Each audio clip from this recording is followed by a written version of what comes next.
Well, hello everyone and welcome to a Decentralized Dark second edition. This is my top 5 healers. So, are we ready to begin? 3, 2, 1, go! Number 5 is Varrick Albright. Yes, I actually do like him. He's very good. I mean, 4, 12, 4, great dice. Good stats as well. I mean, his hero abilities, like each hero within free space of you, including yourself, gains use a surge to recover 1 damage on all attack rolls. That's good, especially if you don't actually have any surges to spend on. That's very good. Right, and the heroic feat is, as an action, roll 2 red power dice. Sorry, because it's like multiple, right? Each hero within 3 spaces of you, including yourself, may recover damage equal to the hearts rolled. That is brilliant. It's a nice little bubble there. It's a nice little bubble there. It's perfect. I mean, what more can you ask for? Apart from someone with like maybe a speed of 20 and health of 500. You get the idea. Okay, are you ready for the 4th one? Because this is my number 4, which is Sadler. He has a movement of 4, 10 health of 4 stam. He's got some pretty good stats. I mean, it's almost average all round, so you know, it's actually really good. So the hero ability is, at the start of your turn you may test willpower. If you pass discard one condition from a figure within 3 spaces of you, then choose 1 figure within 3 spaces of you to gain that condition. Now, this is very interesting, because you could actually not only just put it on to other monsters, but you could also put it on other heroes. So let's just say that a hero hasn't had their go, but another hero has, but that hero has got immobilize on them. When you take your go, you could get remove that, or potentially remove that immobilize, and put it on a hero that's already moved. Or if there's an enemy nearby, do that. That's actually very good. Well, I know. Then as next round comes in, you might want to just go ahead and do exactly the same. So that hero that's still got immobilized, don't take that person's turn, do another person's go, etc, etc. It's passing it along until you get closer to the enemy phase. Right, heroic feat. Use at the start of your turn to choose 1 hero in your line of sight. Very important there. Until the end of your turn, you may use 1 of that hero's skills as if it were your own. 1 of that hero's skills.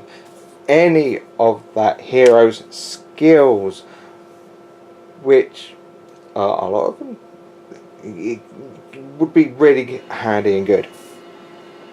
Number 3, here we go. It's Andrea Runehand. So 4, 12, 4.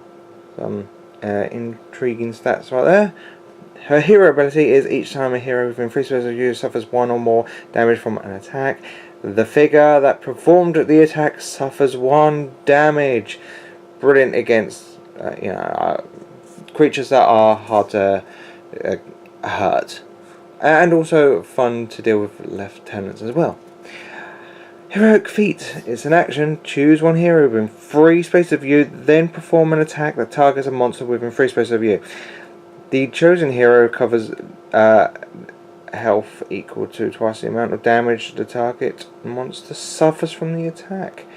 It's not the best heroic feat, but at the same time, I prefer, well, I actually kind of like the twice amount of damage instead of the same amount, because otherwise that'd be like kind of blah.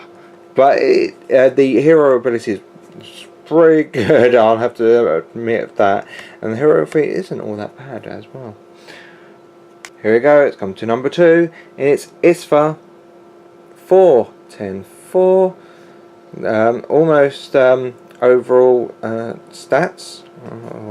Right, so hero abilities: you cannot be poisoned. That's 1 ability that's pretty good, especially when it comes down to overlords that likes to use poison. At the start of your turn, recover 2 damage. Now, that is very good, especially in Act 1. Act 1, you're almost practically or impossible to kill. Well, knock down, that is. And if you're playing a bard as well, you're laughing. Heroic feat as an action. Choose yourself or an adjacent hero. That hero recovers 8 health and discards all condition. So yeah, that's really good. If you're knocked down, you get straight back up with 8, or if you're really badly hurt and you have 2 conditions, it's gone just like that. It's for brilliant, absolutely amazing. And now, my number 1 healer has to be, brace yourself for this, it's Eldermork. Right, 410 for some good stats right there. And hero ability is once per turn. When another hero within 3 spaces of you recovers 1 or more damage or fatigue, you may recover 1 damage or 1 fatigue. And as being a healer, you're kind of just healing away, so you're just gaining either health or your stam back, which is brilliant. Right, so heroic feats. Use it at the start of your turn to look at the Overlord's hand of the Overlord's cards. The Overlord discards 1 card of your choice, which is yet again brilliant at the same time. So the hero ability is just so good. I mean, I actually don't even have to say anything about that. It speaks for itself. And the heroic feat is just a nice little touch to be annoying to the Overlord as well.